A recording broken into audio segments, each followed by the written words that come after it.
శ్రీమాత్రే నమ. జై గురు దత్తాత్రేయ నమ. ఈ వీడియోలో మనం కన్యారాశి వారికి జనవరి 16 నుంచి 31వ తారీఖు మధ్యలో జరగబోయే పక్ష ఫలితాలు తెలుసుకుందాం. మరి కన్యారాశి వారికి ఈ పక్ష ప్రారంభంలో చతుర్థ స్థానంలో బుధగ్రహ సంచారం. ఇది చాలా వరకు జాతకుడి యొక్క సుఖ సంతోషాల్ని, ఆనందాన్ని, బంధువులతో సంతోషంగా గడపడాన్ని తెలియజేయడం జరుగుతూ ఉంటుంది. అలాగే ఈ సమయంలో జాతకుడు ఏదన్నా పుణ్యక్షేత్రాన్ని దర్శించి అక్కడ కొద్ది రోజులు స్టే చేయడం జరుగుతుంది. లేదంటే ఏదైనా ఒక విదేశ ప్రయత్నం ఫలించి బంధువుల ఇళ్ళలో కొన్ని రోజులు ఉండడం కానీ, మీరు ఏదైనా సొంత గృహం కొనుక్కోవాలనుకునే మీ ప్రయత్నాలు చాలా వరకు నెరవేరే అవకాశాలు ఉన్నాయి. అంటే ఏదైనా ఒక ప్రయత్నం ఇప్పుడు చేస్తున్నప్పుడు చాలా వరకు 1-2 సార్లు ప్రయత్నం చేయవలసి ఉంటుంది. అటు గృహం కొనుక్కోవాలన్నా, ఏదైనా కొత్త వాహనం కొనుక్కోవాలన్నా చాలా వరకు వాయిదా పడుతుంటాయి. ఎందుకంటే ఈ ధనుస్సు రాశిలో ఉన్నటువంటి బుధుడు ఆ రాష్ట్రాధిపతి అయినటువంటి గురువు అక్కడి నుంచి 6వ స్థానంలో వక్ర గమనంలో ఉండడం జరుగుతుంది అన్నమాట. అంటే ఈ రెండు షష్టాష్టకాలు వచ్చినప్పుడు ఏమవుతాయంటే ప్రయత్నాలు వాయిదా పడుతుంటాయి. కానీ ఇది ఇంచుమించుగా మీకు నెరవేరుతుంది. కానీ ఇంకొకసారి ప్రయత్నం చేయాలన్నమాట, అప్పుడు సక్సెస్ అవుతుంది. విద్యార్థులకు కూడా ఒక మంచి విద్యా సంస్థలో చేరడం కానీ, ఒక మంచి గురువు లభించడం వల్ల విద్యలో నిరాటంగా ముందుకు సాగి మంచి మార్కులతో పాస్ అవ్వడం అది జరుగుతూ ఉంటుంది. మొత్తం మీద అటు విద్యార్థులకి, గృహిణులకి, వ్యాపారస్తులకు కూడా అనుకూలంగా ఉంది. ముఖ్యంగా ఏంటంటే మనకి లాభస్థానంలో కుజగ్రహ సంచారం చాలా వరకు అవసరానికి తగినటువంటి ధనాన్ని ఇవ్వడం జరుగుతూ ఉంటుంది. అది గతంలో దాచుకున్న ధనం అవ్వచ్చు, రక్త సంబంధికులు, బంధువులు సహకరించింది అవ్వచ్చు, లేదా మీరు మీడియేటర్గా ఏదైనా పని చేసి పెట్టడం వల్ల అదనంగా వచ్చే ఆదాయం అయితేనేమి ఏదో విధంగా మీకు అనూహ్యంగా ధనం చేతికి రావడం జరుగుతూ ఉంటుంది. ఇంచుమించుగా మనకి ఈ నెల 21వ తారీఖు వరకు లాభస్థానంలో ఉన్నటువంటి కుజుడు అటు బంధువుల వల్ల, అటు వ్యక్తిగత ప్రయత్నం వల్ల, అలాగే స్థిరాస్తుల మీద ఆదాయం కూడా లభించే అవకాశం ఉంది. ముఖ్యంగా స్త్రీలకి అటు మీ పుట్టింటి వారి సహకారం, అన్నదమ్ముల సహకారం లభిస్తుంది. వ్యక్తిగతంగా ఉన్నటువంటి స్త్రీలకు కూడా, ఈ రాశిలో ఉన్నటువంటి స్త్రీలకి అటు ఉద్యోగ ప్రయత్నాలు కూడా చాలా వరకు ఫలించే అవకాశం ఉంది. ఇక జనవరి 21 తర్వాత కుజుడు దశమ స్థానంలోకి మారడం జరుగుతూ ఉంది.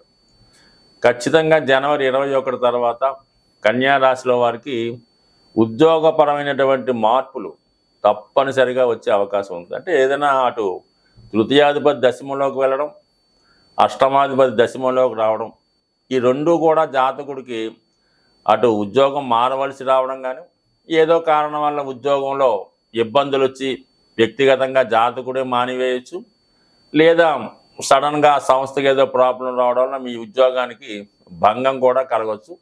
ఏదైనా ముందు జాగ్రత్తగా వ్యవహరించడం మంచిది. అంటే వక్ర గమనంలో ఉన్నటువంటి కుజుడు దశమ స్థానంలోకి రావడం అన్నది కన్యా రాశి వారి యొక్క ఉద్యోగం మీద ఎక్కువ ప్రభావం చూపుతుంది. కాబట్టి దీన్ని ఈజీగా తీసుకోకుండా కొద్దిగా సీరియస్గానే ఆలోచిస్తే తర్వాత ఇబ్బందులు పడకుండా ఉంటుంది. ఈ విషయంలో కొంచెం జాగ్రత్త వహించండి. ఇది కుజుడు యొక్క స్థితి. మన బుధుడు ఓకే. ఇక శుక్రుడు ధన భాగ్యాధిపతిగా 6వ స్థానంలో షష్టాధిపతితో కలిసి ఉండడం వలన ఇది ఉద్యోగంలో ఉన్నటువంటి స్త్రీలకి అనుకూలంగా ఉంటుంది. అలాగే కొత్తగా ఉద్యోగ ప్రయత్నం చేస్తున్నటువంటి స్త్రీలకు కూడా చాలా వరకు ముందు మంచి అనుకూల పరిస్థితి ఏర్పడుతుంది. ఎందుకంటే కుజుడు శుక్రుడు ఈ నెల 28 వరకు 6వ స్థానంలో ఉంటూ దాని తర్వాత 7వ స్థానంలోకి ఉచ్చ స్థాయిలోకి వెళ్ళడం జరుగుతుంది. దానివల్ల ఏంటంటే ఇక్కడ ధనాధిపతి ఎప్పుడైతే ఉచ్చ స్థానంలోకి వచ్చాడో జాతకుడి యొక్క కుటుంబంలో ఏదో ఒక శుభకార్యం రావడం కానీ, ఏదో విదేశ ప్రయత్నాలు ఫలించడం కానీ, ముఖ్యంగా ధన ఆదాయం బాగా పెరుగుతూ ఉంటుంది. కుటుంబంలో ఉన్నటువంటి స్త్రీల యొక్క హోదా పెరుగుతూ ఉంటుంది. ఇక్కడ రాహుతో కలిసి ఉండడం వలన కుటుంబంలో ఒకరి ప్రవర్తన కొద్దిగా ఇబ్బంది కలిగించవచ్చు. వారు ఏదో సొంత నిర్ణయం పెళ్లి విషయంలో తీసుకొని ఏదైనా ప్రేమ వివాహానికి ఎంకరేజ్ చేయడం కానీ, మన సాంప్రదాయానికి మన యొక్క కట్టుబాట్లకి వ్యతిరేకంగా కొన్ని నిర్ణయాలు తీసుకోవడం కానీ జరిగే అవకాశం ఉంది. అంటే ఇక్కడ శుక్రుడు భాగ్యాధిపతి, భాగ్యం ఎప్పుడు కూడా మనకి సాంప్రదాయాలు చెప్తూ ఉంటుంది.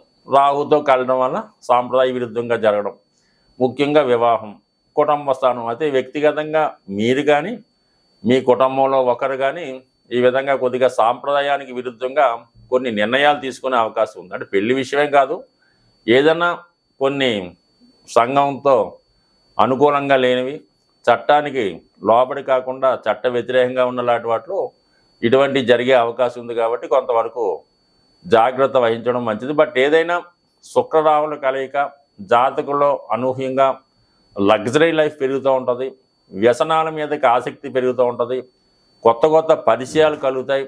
దాన్ని ఏదో విధంగా జాతకుడు ఎంజాయ్ చేసే విధంగా ఉంటుంది. ఇది కొంతవరకు సినిమా రంగంలో ఉన్న వాళ్ళకి, సాఫ్ట్వేర్ రంగంలో ఉన్నవారికి ఎక్కువగా అభివృద్ధికరంగా ఉంటుంది. అంటే కొత్త విషయాలు తెలుసుకోవడం, నూతన టెక్నాలజీని ఉపయోగించుకోవడం, ఇవన్నీ కూడా రావడం వల్ల ఈ ధనం రొటేషన్ పెరుగుతూ ఉంటుంది, ఖర్చులు అలాగే ఉంటాయి. అలాగే మీ యొక్క మిత్రులు శ్రేయోభిలాషులంతా కూడా ఒక రిచ్ అయినటువంటి ఖర్చులు ఎక్కువ జరుగుతూ ఉంటాయన్నమాట. స్టార్ హోటల్లో స్టే చేయడం, పెద్ద పెద్ద రెస్టారెంట్లకు వెళ్ళడం, విమాన ప్రయాణాలు, ఇవన్నీ కూడా మీ సర్కిల్ పెరగడం వల్ల ఈ రాహు శుక్రుల కలయిక వల్ల ఏంటంటే ఇతరుల ధనాన్ని మీరు ఎంజాయ్ చేయొచ్చు. అలాగే మీరు చేస్తున్నటువంటి వృత్తి వ్యాపారాల్లో అనూహ్యంగా కొన్ని కొత్త యంత్రాలు, కొత్త మిషనరీయో, కొత్తగా టెక్నాలజీ ప్రవేశపెట్టడం వల్ల అటు ధనం ఖర్చు అయినప్పుడు కూడా రాను రాను దానివల్ల అదనపు ఆదాయం కలుగుతూ ఉంటుంది.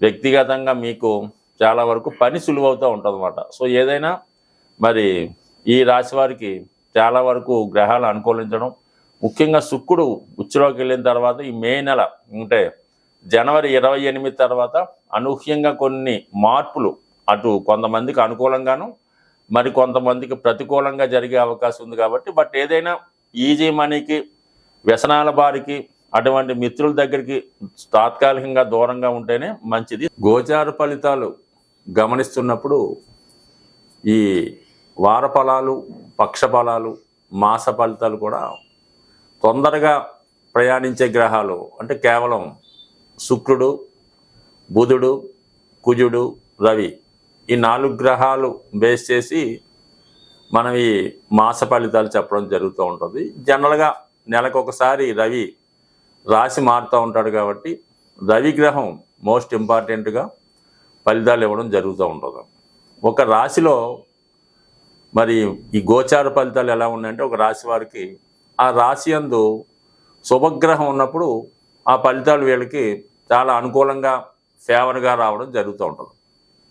అదే ఒక రాశిలో పాపగ్రహం ఉన్నప్పుడు చక్కగా ఈ ఫలితాలు అనుకూలంగా రాకుండా వ్యతిరేక ఫలితం వస్తూ ఉంటుంది అన్నమాట. అంటే ఒక రాశిలో పాపగ్రహం ఉంటే ఆ పాపగ్రహానికి లాభస్థానంలో వేరే గ్రహం వచ్చినప్పుడు ఆ గ్రహం అత్యంత పాప ఫలితాన్ని ఇవ్వడం జరుగుతూ ఉంటుంది. అదే శుభగ్రహం అయినప్పుడు అనుకూలమైన స్థానంలో గ్రహాలు వచ్చినప్పుడు ఎక్కువ శుభ ఫలితాలు ఇవ్వడం కూడా జరుగుతూ ఉంటుంది. సో కేవలం మనం రాశిని బేస్ చేసి చెప్తుంటాం తప్ప రాశిలో ఆ గ్రహం ఇవన్నీ కూడా కొద్దిగా ఇంకా డెప్త్గా వ్యక్తిగతంగా జాతక పరిశీలన తెలుస్తాయి తప్ప గోచార ఫలితాలు అన్న ఎప్పుడు కూడా మీకు పూర్తిగా మీ ఒక్కరికి సరిపోయే విధంగా ఉండవు. కేవలం అనంతకోటి జనాభాలో 12 రాశులే ఉంటాయి కాబట్టి అందరికీ ఒక విధంగా ఉండదు. అందువల్ల ఫలితాలు జరగవంటే ఎట్టి పరిస్థితుల్లో కూడా జరగవు. ఎందుకంటే ఈ గోచార ఫలితాలు కేవలం చంద్రుడిని బేస్ చేసే మేము చెప్పడం జరుగుతూ ఉంటుంది. అటు చంద్రుడిని బట్టి చెప్పాలి, అటు సూర్యుని బట్టి చెప్పాలి, అటు లగ్నాధిపతిని బట్టి చెప్పాలి, ఆఖరికి లగ్నం బట్టి కూడా చెప్పాలి. ఈ విధంగా ప్రతి గ్రహాన్ని అనుసరించి కూడా ఫలితాలు ఉంటాయి. కాబట్టి మనం చెప్పేది కేవలం ఓ 10%, 5% ఎప్పుడన్నా మీకు సరిపోవాలి తప్ప కేవలం ఇది సూచిక మాత్రమే తీసుకోవాలి. బట్ ఏదైనా మీ యొక్క జన్మజాతకంలో రవి బలంగా ఉంటే అన్ని గ్రహాలు మీకు అనుకూలిస్తాయి.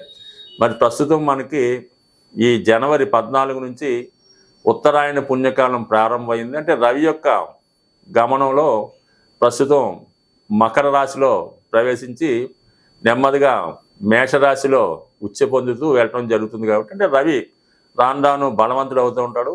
దానికి నిదర్శనమే మనకి ఈ ఎండలు తీవ్రంగా విపరీతంగా పెరుగుతూ ఉంటాయి.